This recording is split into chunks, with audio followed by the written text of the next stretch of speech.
Greetings YouTube, this is Gaisoriros, and for my first video on this channel, I wanted a topic that will be simple enough, but also a topic that will set the tone of this channel. So this is why I chose the topic of Gaulish pronunciation. Keep in mind this is very general because Gaulish had many dialects.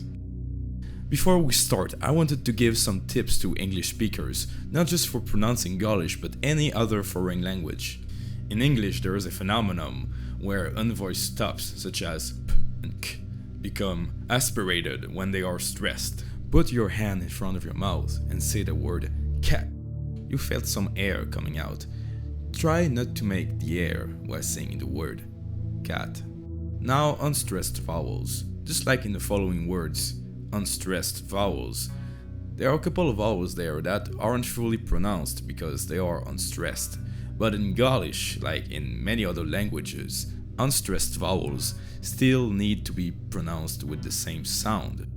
Let's take the word for Gaulish in Gaulish, Galatos. It's not pronounced Galatus, Galatos. Keep these tips in mind not just for Gaulish but for any foreign language that you might want to learn. It's one of these things that really give English speakers away when they talk in a foreign language. Let's begin. The letter A had the sound value of A, not A, not A. For example, Anwan. The letter B was pronounced just like in English. Ba. For example, bawa, which means mud. In French, we have a word that is directly descended from bawa, bou. The letter C was always what we call in English a hard C, ka, never ch or s. For example, carros, which is a word that gave us chariot, but also carros in Latin and char in French. They all mean the same thing, chariot. But the letter C in front of T became more of like a German hard CH sound, cha, like in Ambachtos, which gave us ambassador and means the same thing, but the original meaning was servant. D was pronounced just like in English, Dagos, which is a word that means good and is found as a root in the name of the main Irish god, the Dachda, which means the good god. Gaulish had one unique character, what the Romans called the Tau Gallicum, which meant the Gaulish T. Now, for those who are familiar with Old Norse or Old English, you might recognize this as a eth, but in Gaulish it represented the sound ts. For example, detsis, warmth. The letter E was always a E sound, never E, never E, like in epos, which means horse. G was always a hard G sound, like in gear, never a soft G like in George. For example, gaisos, which means spear or javelin. The letter I was always pronounced as E, never I or E. For example, isarnon, which is the word that gave us iron and eisen in German. This probably comes from the fact that the Celts with the Hallstatt culture brought iron usage to Western and Central Europe. You might come across the letter K while reading Gaulish. It is a special case. What I mean by this is that it's only another way to represent the sound K.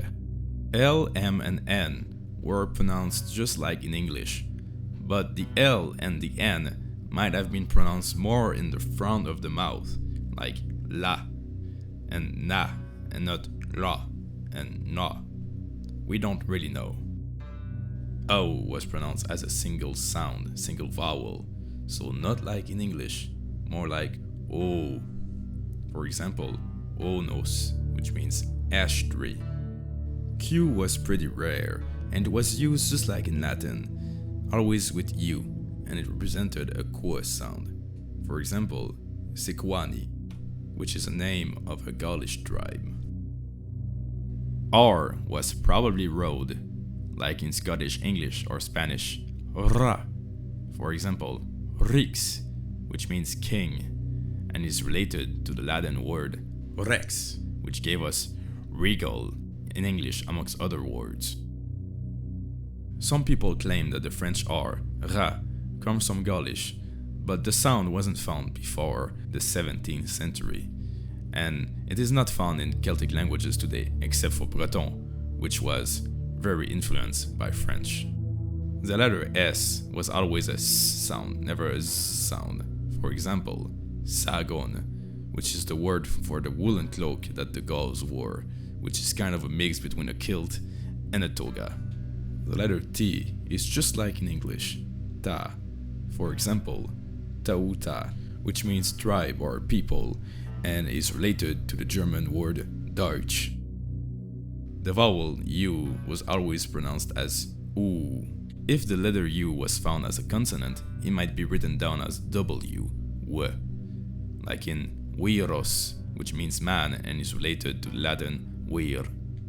The letter X is interesting. At the end of a word, it means the sound X, like in carnux, which means trumpet.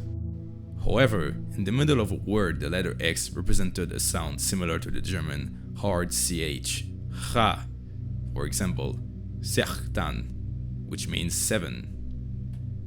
Gaulish had many diphthongs: I, a, oi, au, eu, au. If stress fell on one of these sounds, it was always on the first vowel. For example, tauta. Stress in Gaulish can be hard to tell, but most of the time it fell on the ante-penultimate syllable, meaning the third to last syllable. Like in Vercingetorix, stress might have moved in a word depending on where or even when it was spoken. But we know, for example, that one of the names for the Gaulish god of thunder, Taranucos, was pronounced like this because in Latin it was rendered as Taranis. Latin, while borrowing a word, kept the stress the same way. Some words had the stress on the penultimate syllable, like in caballos, and we know this because in French this word gave us cheval. Another example of penultimate stress is in the name of this channel, Gaisoviros.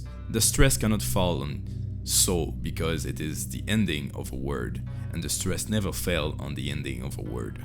If you fail to figure out the stress in a Gaulish word, you can use a similar technique than what we use in Latin, where you look if the penultimate syllable has a long vowel. If it does, the stress probably falls on this vowel. If it doesn't, the stress goes to the antepenultimate syllable, the one before it. Now that you know how to pronounce Gaulish, let's try a few sentences, shall we?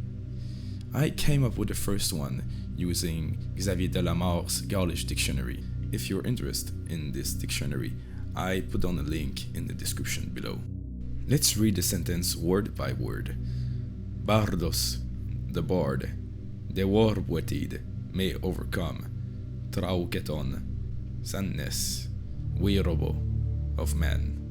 Bardos de warbuetid, trauketon virobo, may the bard overcome the sadness of man. The next sentence was found on a ceramic cup written in the cursive Latin alphabet. Netsamon, of the nearest. Delgu, I hold. Linda, the drinks. As you can see, word order wasn't as strict in Gaulish. Netsamon, Delgu, Linda, I hold the drinks of the nearest. The next sentence is a bit trickier. It was written in the Greek alphabet and shows some unconventional spelling. Let's try reading it. Segomaros.